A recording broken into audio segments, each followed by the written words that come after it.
1937 में हिंदू महासभा के अहमदाबाद के सेशन में टू नेशन रेजोल्यूशन को अडॉप्ट किया गया। ये कोई नई चीज नहीं थी उस टाइम के लिए, क्योंकि सावरकर ने 1923 में एसेंशियल्स ऑफ हिंदुत्व में लिखा था कि इंडिया में एक्चुअली टू एंटेगोनिस्ट नेशंस हैं जो साइड बाय साइड रहने लग रहे हैं। कुछ पॉलिटिशियंस को लगता है कि इंडिया एक हार्मोनियस नेशन है, एक देश है, लेकिन इंडिया के अंदर ही दो अलग अलग देश मौजूद हैं, हिंदूज और मुस्लिम्स। सावरकर को सपोर्ट करने वाले कुछ लोग कहते हैं कि सावरकर यहां पर दो अलग अलग देश बनाने की डिमांड नहीं कर रहे थे, लेकिन सवाल ये उठता है फिर ये किसकी बात कर रहे थे जब ये टू नेशंस कहते हैं?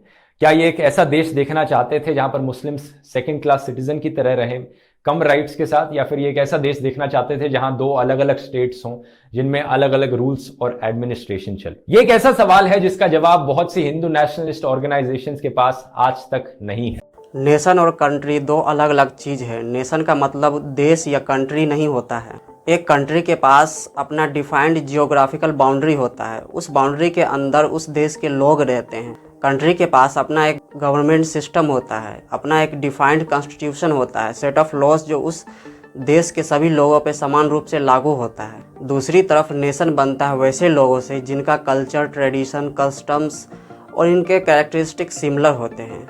एक नेशन के सभी लोगों में सेमनेस का भाव होता है।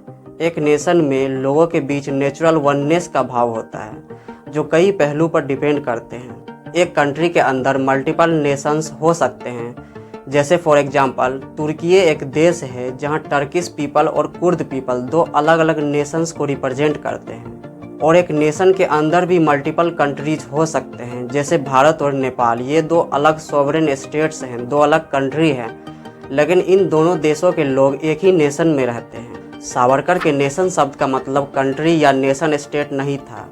नेशन शब्द का मतलब कम्युनिटी था, जिसको उस टाइम के लेफ्ट मीडिया ने रॉन्गली इंटरप्रेट किया। इस वीडियो में ध्रुव राठी ने बड़े चालाकी से नेशन शब्द के बदले देश या कंट्री शब्द का उपयोग किया है। वीर सावरकर जानते थे कि कंजर्वेटिव मुस्लिम्स भारत के साथ अपने आप को एसोसिएट नहीं करते हैं। उनके लिए उनका देश इस्लाम है। इस्लाम तेरा देश है, तू मुस्तफवी है। इस्लामिक स्टेट जैसे आतंकी संगठन हमास का साथ नहीं देते हैं, यहाँ तक कि उनके फेवर में कुछ बोलते भी नहीं, क्योंकि हमास अपने देश के लिए लड़ाई लड़ रहा है और इस्लामिक स्टेट देश और नेशन दोनों में बिलीव नहीं करता है। ईरान के सुप्रीम लीडर को जब भी किसी चीज़ का डर लगता है या उन्हें अपनी बात को ज़्यादा लोगों तक फैलाना होता है, तो वो इसी मुस्लिम ब्रदरहुड यानी मुस्लिम उम्मा पे बार बार जोर देते रहते हैं। सोशल मीडिया पे कई ऐसे डेरोगेटरी स्टेटमेंट्स उनके हैं। जहाँ भी मुस्लिम्स जाते हैं, रहते हैं, वो वहाँ पे इंडिजिनस पीपल और कल्चर के साथ इंटीग्रेट नहीं होते हैं। सावरकर ने कहा, हमें नेशन और स्टेट में कंफ्यूज नहीं होना चाहिए। Even if the state goes the nation remains. जब मुस्लिम भारत के कुछ हिस्से पर रूल करते थे तो वो अपने इस्लामिक लॉज के अनुसार रूल करते थे, मतलब वहाँ एक इस्लामिक स्टेट था, लेकिन तब भी हिंदू आपस में एक नेशन को ही रिप्रेजेंट करते थे। बौद्ध, जैन और सिख भी हिंदू कल्चर के ही पार्ट है। यही कारण है कि Bharat as a nation intact रहा। सावरकर ने कहा कि हिंदू और मुस्लिम के बीच यह दरार हमें विरासत में मिली है, यह सैकड़ों सालों की दरार है और ऐसा सभी देशों में हो रहा है। जहाँ भी मुस्लिम सिग्निफिकेंट नंबर में है वहाँ कल्चरल और सिविलाइजेशनल क्लैश होता ही है। यही कारण है कि सावरकर ने दो एंटागोनिस्टिक नेशंस यानी हिंदू और मुस्लिम की बात की। उनकी बातों को मीडिया जिस तरह से डिस्टॉर्टेड वे में पोर्ट्रे करता है, एक्चुअल में सावरकर ने वो कभी बोला ही नहीं। सावरकर हिंदू और मुस्लिम को एक स्टेट में रहने को और एक साथ काम करने को एडवोकेट करते थे। सावरकर ने कहा कि अगर मुस्लिम एक सेपरेट वे में जाना ही चाहते हैं तो हिंदू कुछ नहीं कर सकते।